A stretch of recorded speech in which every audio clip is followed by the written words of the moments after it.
Okay, as always, it is discussion time. It is Mischief Makers chatting time, and I'm really happy. I said this before I hit record that I wanted to have Slonko on the episode or on a show of any kind for months, and I don't know, life got in the way or it slipped my mind. I don't. It's my fault. But thankfully now, Slonko is here to talk about Mischief Makers. Hello, how are you? Welcome to the show. Thank you so much for having me. It's a pleasure to finally be here. How are you? I'm good. I'm good. I'm really happy that, and I've said this before in other episodes too, but I'm always happy to be able to play a game that someone else is passionate about, or has fond memories of and everything, because it's not like, I do this show, but it's not really about me. It's about the games and it's about the people that play them and everything. So I'm extra excited that we get to talk about something like this, because me too. Me yeah, too. you I feel posted like nobody ever talks about this game. Exactly. So there you go. So we'll get into the game in just a sec. I think before, so I don't forget, which clearly I have done in the past. Why don't we talk about yourself a little bit, because you do some really great work on YouTube and everything. I want everybody to let everybody know what you do and how you do it, and I'll let you sort of take the reins from there. Okay. Well, hi guys. My name is Slonko. Slonko Bomb Slonks. And I'm a content creator on YouTube. I basically love video games, just like you guys probably do. Yes, I've been playing video games probably since 1989, 1990, starting off with the OG consoles. Nintendo was my first console, all the way up to the current consoles. And I just love sharing my gaming adventures, and I love letting people know predominantly about the Nintendo Switch, what games are coming out for Nintendo Switch. And I also like to spotlight games that I'm playing on other consoles as well. So yeah, we just have a good time. That's all. And where can everyone find it? Because you have I said this, I've been saying this as I've watched more and more of your stuff. It's just like your personality, your channel, everything is very happy and positive, and all of that stuff that we need more of, or needs to be more at the forefront. So I want people to experience that as well. Where can they find it? Well, you can find it on YouTube. It's at www.youtube.com/SlonkoBomb. All the O's are zeros. And you can also find me on Twitter as well at SlonkoBomb. Amazing. Okay, so thank you.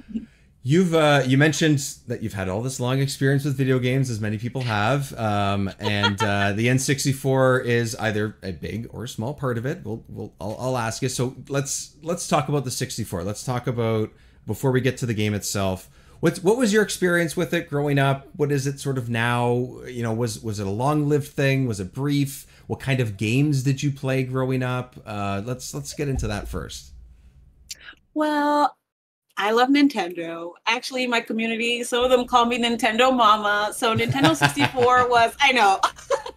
I love it. No, it's great. Don't hide. It's amazing. Yeah, Nintendo Mama. But Nintendo 64 was very special to me. It's not my favorite Nintendo console. I will put that out there. Hey, Super not mine Nintendo either. Just because I do this show doesn't mean it's my favorite. Oh my God, I'm surprised. Yeah. I thought it was. I'm a Super Nintendo girl. So seeing that we're going to progress to something, oh, awesome. We have to talk. Yeah. So seeing that Nintendo was progressing, we're going to get, 64-bit games. I was really excited. And my brother actually got it. He's older than I, so he had a Nintendo 64 before I did. And he was very stingy with it. So I was begging my mom, please, Mom, I need this. And Christmas, 1997, that's when I got the limited edition gold controller, Toys R Us. Yes, I know. I was like, this is heaven. Oh. And of course, we all see that rectangle box, and you're like, okay, it's a game, but like, what game is it? Right. And it was Mischief Makers. No way! What? Yes. No way. So that's why like this game means so much to me. I'm like, Mom, like, how did you what do you know about Mischief Makers? Like, what is this? And I was a subscriber of Nintendo Power, so I vaguely recall reading about it, but not really knowing too much about it. And Chef's kiss. I love this game. That's amazing. That, you know what? Even though you said that you had a history with this game, even before we hit record and all that kind of stuff, and we're sort of figuring this out and everything, I somehow still did not expect that that would be the game that you said you were going to open. I don't know why. I just didn't. Of course. Well, you know, like Nintendo 64 came out what, 96, right? So everybody was playing, you know, Super Mario 64. Like that was the game everybody like pretty But also much got there wasn't a with. huge library of games in that first year. Like it really was not massive, because from the way things seem, it was really hard to, you know, get things out in time and develop for, because Nintendo was really stingy about getting their technology out there. So it's just like they still are. they still are, but they were like keeping things so under wraps that it was like, come on. Anyways, I don't know, like what were some of the games that came out? Like it was Super Mario 64, I think maybe Mario Kart. Wave Race. Wave Race was Wave out. Race 64. Cruisin' USA, I think, was early enough. That was probably just Killer Instinct was definitely one of them. Oh, awesome.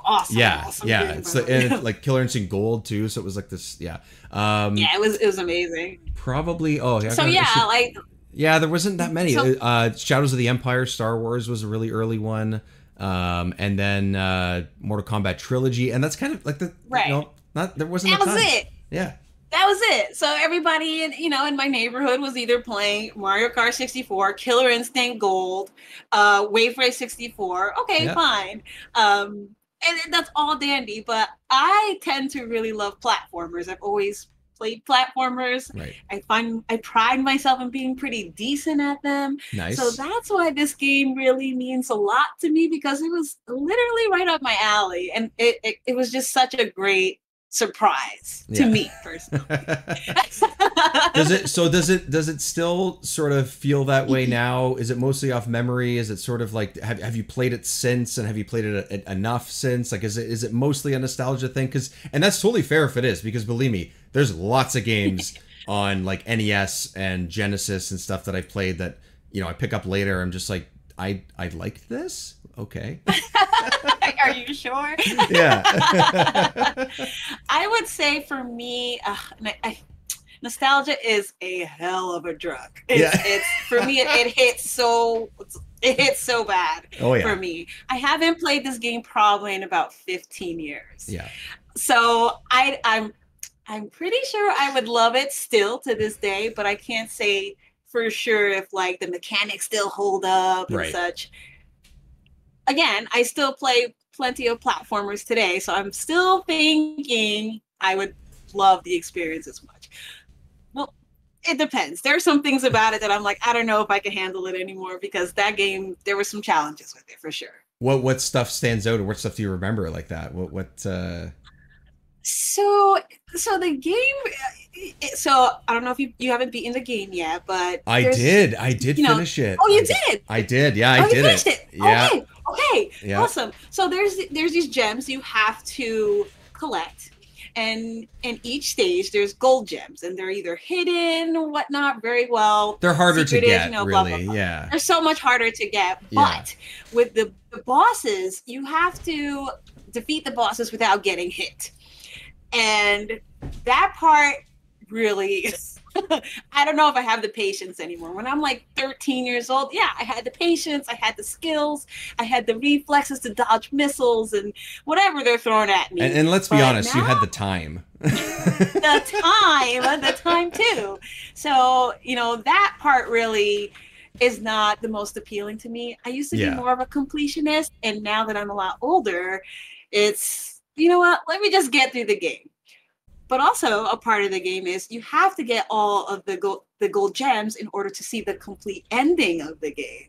And so that would bug me so much that I would get all these gems and I'm missing one and I don't know what happens at the end. Right. I do know what happens at the end, but I'm just saying, like, as an adult, like, it'd be nice to see. Yeah. So I completed it, and I was going through the game not knowing this whole gem situation. I didn't. Oh. So for me, so here's the other thing about doing shows like this and playing games, either through emulation or on just a cartridge and stuff. Sure. I'm sure I could go and find the manual of this game online and flip through it, and it would tell me, it would give me some information, but I tend to forget, or I don't do it because I'm just like, I'm just gonna jump into the game and just experience it. You know, sort of like, Go hey, for it. yeah, like I'm renting this game from Blockbuster and I'm just gonna play it for the week. That's kind of how I approach some of these, especially if it's like a single player platformer like this. I'm sitting there going, how complicated is this? I'm like, come on, I got this. I got it, right? So Sure. that's yeah, sure. Wait, at least so I told myself. And that's what I did with this. I was like, you know what, it'll be fine. I'll figure it out. I kind of remember playing this at a friend's place. I think I told you earlier that, like, Yeah. you know, one of our friends, family friends, she had a 64, and she was the only person. This is the same person. If anyone listens to the Yoshi's Story episode, it's the same person that had Yoshi's Story and this game, and She has phenomenal taste. right. And it's Yes. but it's the only person I knew that had those games, outside of the typical Mario Kart and Zelda, and those were sort of like her side games, or whatever you want to call them, like sort of like next tier down or whatever. Anyways, I played them at the same household, and that's the only experience I have with this game. And I was like, okay, I kind of remember these early levels. Like, I remember the shake, of course. Like, how could you not? Shake. How could you not? 1,000,000 times throughout the game. Right, exactly. So like all those things, I was like, okay, I got this. And I went into it and I found a couple of those gold gems, and I, picked them up. I'm like, oh, it's giving me a bunch of health. Great. Cool. They're sort of like getting 50 coins at once or something. That's kind of what it feels like, right? Exactly. Yeah. Did I know that it had anything to do with the ending or the bosses? Or nope. I had no. Did I know that it was counting how many I had? I had no idea. I didn't know there was like an overall tally. I was just like, sure, I got 2 of them on this stage. Great. Cool. I found it. So and then the bosses, like, no chance I'm going without getting hit. Like, no way. Right, exactly. No. That was like top tier get good gaming back then. Like, I'm not, and I did it. It was like one of the achievements of my damn life. I got all the gems in this game. I know the ending. I thought you knew the ending because you looked it up. No, this is a personal experience. Like, oh my God. Team Slonko was really good at this. I mean, it took blood, sweat, and tears. Sure. A lot of tears, but I got it. But if I were to do it now, no way. I have yeah. And some of the boss fights are pretty interesting. I found them kind of funny because there was one, I think it's the second or third world, I think is what they call them, where you're sort of in like the lava and you're underground and all that stuff. Yes. Are you talking about the bull? Yeah, a bull, but he like comes out of the lava and stuff. I thought I was like, oh, this is kind of cool. This feels like other games, but they're sort of doing their own thing with it where you have to grab them and stuff. But it's so funny the way that they implement the grabbing and punching sort of mechanic, because you basically make him just punch himself over and over, and he gets like all dizzy, and then you hit him. And I'm just like, this is hilarious. Like, that's what they're doing, because she never kicks anyone. You can throw bombs and things like that. Like, but it's not.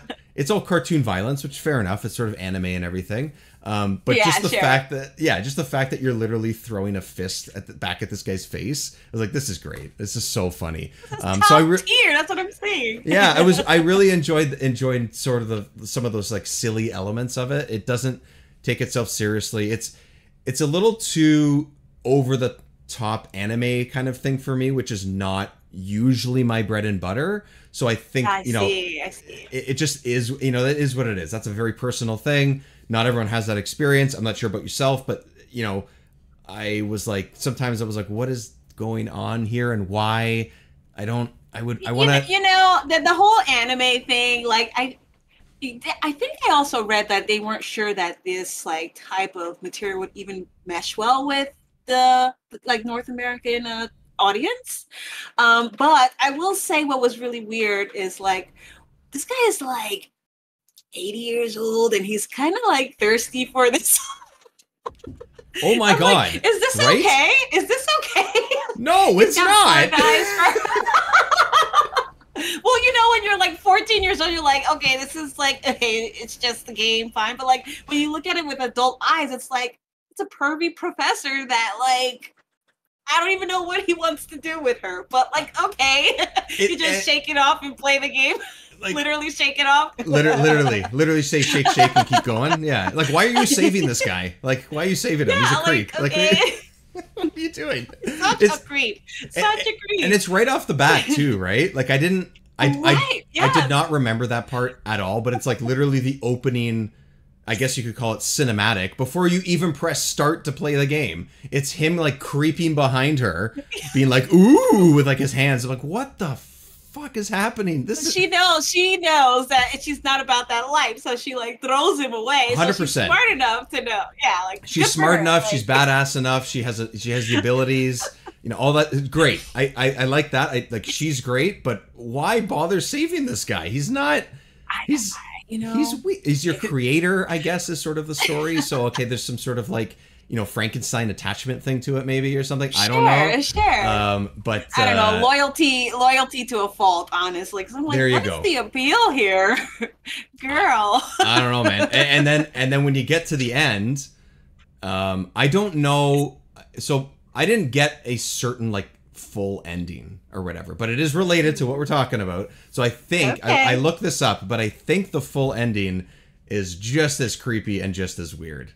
It's awful. I almost wish I didn't get the last gem. I was like, what is happening here? He's still being a perv, and he has like little like booger in his nose, and he's like foaming at the mouth as spoilers, she turns into like a real girl, and he's still like, Yeah, so it's okay. So that's the other thing. The way you phrase it, I don't know why I thought like Frankenstein when really I should have just said Pinocchio, because when you say real girl, I was like, oh yeah, real boy, like Pinocchio. So essentially, what happens is you save him at a certain point, and then you go back to your house or his house or whatever it is, and using the gems that you've collected, if you have all of them, I think this is what it is she turns into multiple stages or a certain version of I don't know if it depends how many gems you have, but the long play that I watched, when there was like 1 or 2 gems left, she turned into a girl, but it was only half girl, half robot still. And then another gem was used, and then she turned into what was supposed to be a full girl. And he's like super excited. He's like, love. He's like, like you said, he's like drooling or something. It's so fucking creepy and weird. And then it's like game over. Like, wait, what? Yeah, that's it, done. It's like, oh, okay, well, was it worth it? To me, it was, but not because of the ending, just because of the satisfaction of knowing, okay, there's nothing left to do in this game. Right. Just for that only. I could have totally done without that part. Honestly, I think a lot of people could have. Let's be honest. It's. I hope so. I sure as hell hope so. It's just so weird because the journey to get to that point, whether you get all the gems or you don't, is pretty full fledged. There's a lot of different mechanics. They're really random, honestly. Like some stuff that you do makes no fucking sense. I have no idea. Like early in the game, you pick up one of the little guys, which, by the way, the guys that are the enemies and the ones that you're gonna save, like they're sort of like like they look like Ghostface. The Clancers. Yeah, they look like Ghostface from Scream. That's what they look like for me. Like that's. So to me, they look creepy. So sweet. Come on. Some of them are. Some of them are. They all look like they're like in pain. Yeah. Either they're in pain or they're hiding a knife in their back pocket. I don't know which one. It's one of those two. So, but at one point you pick one of them up and then you shake them. It says, "Oh, shake me," and it turns into like this giant like block mech. Oh yes, totally. Yeah.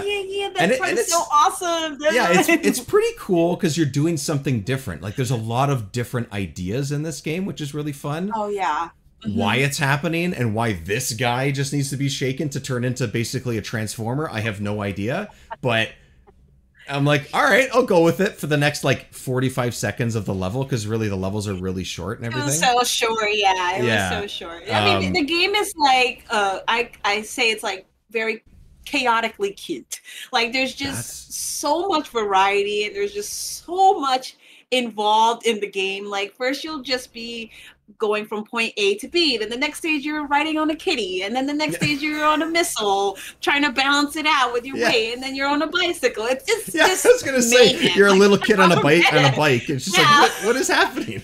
Although that stage is a pain in the ass. Like that one has a core memory, like it has ingrained in my brain. Yeah. But I think that's kind of why I like this, because it was so. I never knew what to expect. The only thing I knew what to expect was to shake. Just shake freaking everything. And it's not a bad mechanic. I kind of get the idea. And then you have her gimmicky, boosters. you know? Yeah, it's gimmicky. Yeah, every once in a while it's like, did I really need to do that? But yeah, and then you have the C buttons that you do with for her boosters and stuff. Those are cool. I just wish that when I was playing it every once in a while, I think this is probably because you get used to more modern games where they have mechanics that are similar to that, where a double jump or something like gives you a little bit of extra height or boost or more of what it gives you here.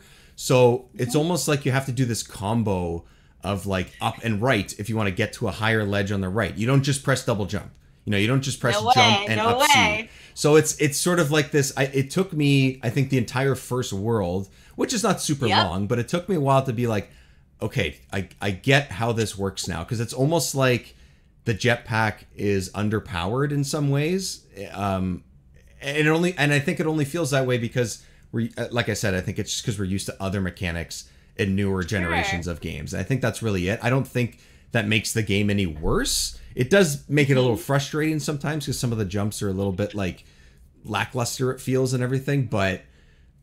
Also, what am I going to do? Fault? Yeah, am I going to fault a game that came out 25, 27 years ago? Like, I get it. Like, I get it. That's what they could do. I do feel like that is one of the cons that a lot of people mention that have actually played the game is the movements. They feel like a little bit stiff, and yes, like the first world is really like the whole tutorial. Like you really should pay attention on what to do, because these are the moves that are going to get you to get those gold gems, to not get hit by the boss or whatnot. So like I think they do a good job of teaching you how, but like to actually master that's a whole nother level. At least to me it was. No, I agree. And that's what it felt like. Like I think when I was playing through it, I played like a world at a time sort of thing. I sat there and I did half an hour here, an hour there, 45 minutes here, an hour, and it took, I don't know exactly how long it took, but it took at least a few hours to get through the game and stuff, with a couple of replays and stuff like that. Not too bad, honestly, pretty good for that. I feel like some of the boss battles lasted a little too long. You had to hit them a little like too many times.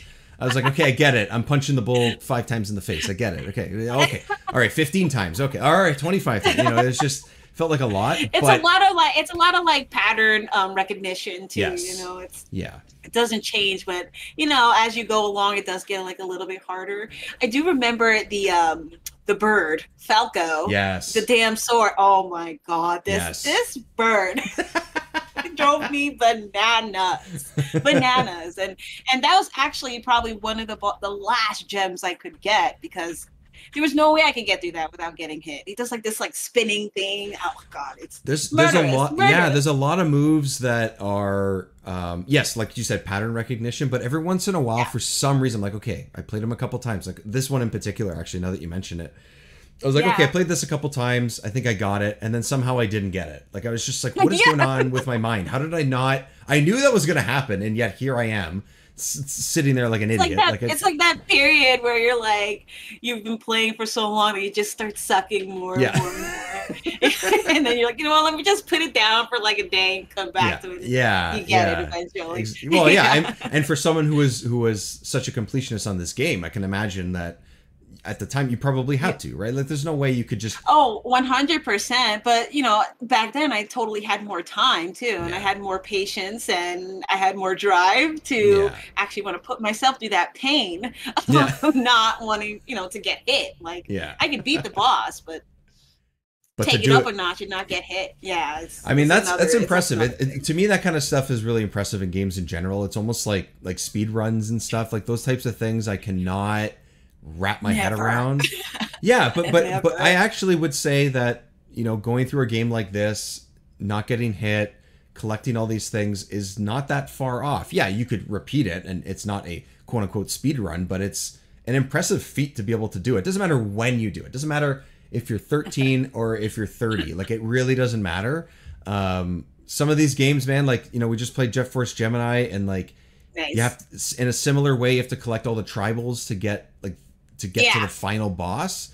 And I'm like, I can't do that. But that's the thing. I don't like games like that. They kind of like close off the story until you collect everything. I don't like that. Like, give me it's an option to get the gold gems in this game. We said the same thing. It was just like, I want to get to the ending. I want to fight the final boss. I want to do this stuff. Like, I want to get to the end of this, and I just it's not happening. So I watched it. So, like, similar to this, to watch the other ending, I watched the real ending in Jet Force and stuff too. But so I think for the most part, the game is good. It's just a little frustrating sometimes for me playing it past the first or past the second world. Pretty much, I don't really remember anything past the second world.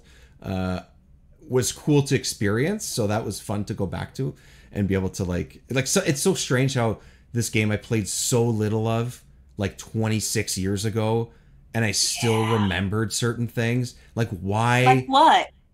Well, like almost the entire first world I remembered. Yeah. Maybe I don't remember exactly what I needed to do, but like chasing the little kids and giving them back to their mom. Oh, those bad kids. Yeah, and they're just like running in circles. I'm just like, you stupid kids, stop moving. Why are you jumping over fire? This is ridiculous. I know. I'm like, that's like so totally safe, but okay, kid, do you? Yeah. You know, like, hey, mom, why don't you help out and like at least call their name instead of just like standing there? And then after that, she's like, oh, where's my husband? I'm like, Jesus. Yeah. There's got to be a reason why everyone's running away from you. But I digress. Oh my god! I mean, hey, she's just trying to be really nice. She's a nice robot hero. I get it, you know, or android, you know, I get it. But like those things somehow I remembered. Of course, like I said before, I remembered the shake. Like before I turned the game on, I just remembered that tone. So you can't forget it. You cannot forget it. I think that's probably like one of my gripes about the game. As adorable as that shake is, I do wish that they added a little bit more voices, a little bit, you know, there's the wah and all that stuff. That's cute, but the shake, give me something else, man. Yeah. And then when you finish some of the levels, like the bosses and stuff, she's like, wahoo! Like little things like that. Oh, yeah. It's cute. I actually really like that one. I like it too. I thought it was fun. And she does like a little like pose. She almost does, you know, a little like dance and just pose thing. Yeah, it's kind of, she does that. Whatever the kids call that. I don't know what it is. I'm too old now. I don't know. I can't remember what it's called, but that's kind of what it looks like. And those things, but yeah, a little bit of something, you know, like let's say it's hard. I mean, we don't make games. We're not programmers. We don't know, but not at all. Like let's say you know, throw an enemy off the stage and she would just like do a little cheer or something like that, you know, like something small like that would be kind of fun, but anything, just a shake all day. And you know what, like this game, so most of the games that we know for like Nintendo 64 are like more of that 3D, so they're using the hardware, right? But this game is 2.5, I guess, because it's kind of 3D but not really. So I feel like they weren't even using all of the power of the Nintendo 64, so maybe they're cutting back on funds. I don't know.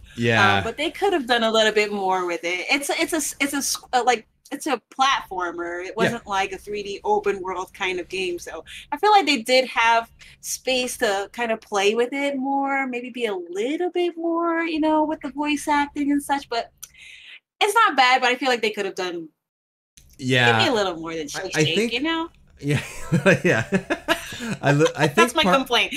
No, hey, fair enough. Hey, it is what it is. I think part of it's so strange because some of the games I've played already, and I'm sure ones that I'll play as I continue, it seems like early games in the first like 2 years, 96, 97, unless it was a Nintendo developed game like Mario 64 or like Zelda, for example, like it seems like the developers had so much less to work with and less information, and it's really like, you know, I think that restricted a little bit of what they feel like they could have pulled off, because Jet Force Gemini, for example, was out 3 years after this game, or 2.5 years after this game, and it does way more with the music. It doesn't have really all that many voices, as a few, but it does so much with the music and so much with the sort of like shooting mechanics and all these. Yeah, it's a different game, but there's so much more going on in it.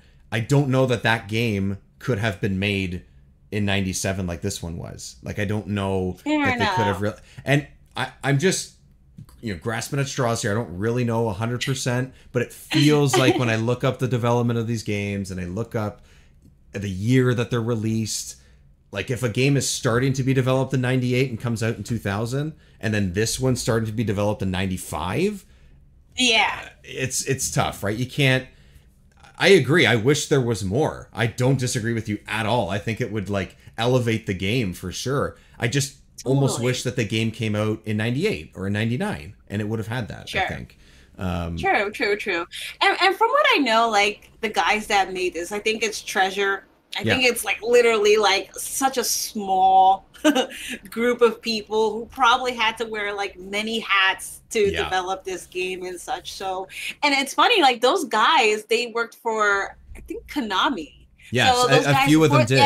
Yeah, they were like working on like Castlevania and freaking Contra and stuff. And they also made Gunstar Heroes, which is have you ever played Gunstar Heroes? I've dabbled in it. Yeah. Oh, yeah, it's so good. And you can kind of see like some of the influence from there in this game, like the throwing, the gun shooting. It's a run and gun type of game. So I actually appreciated that. Not that I knew that back then, but I was like, oh, that's so freaking cool. Like the same team kind of brought this here. But back to the point is that they're a small team, small developers. They do the best that they can. Yeah. So that's why I can't really give them like too much crap about like, oh, give me another phrase, you know, like. Still, it's just it's because you have so much love for the game that you want as much as you could possibly get out of it, right? That's kind of how it is, and that's totally fair. I mean, I've had that with other games too, where like, you know, Diddy Kong Racing is a great game in my opinion.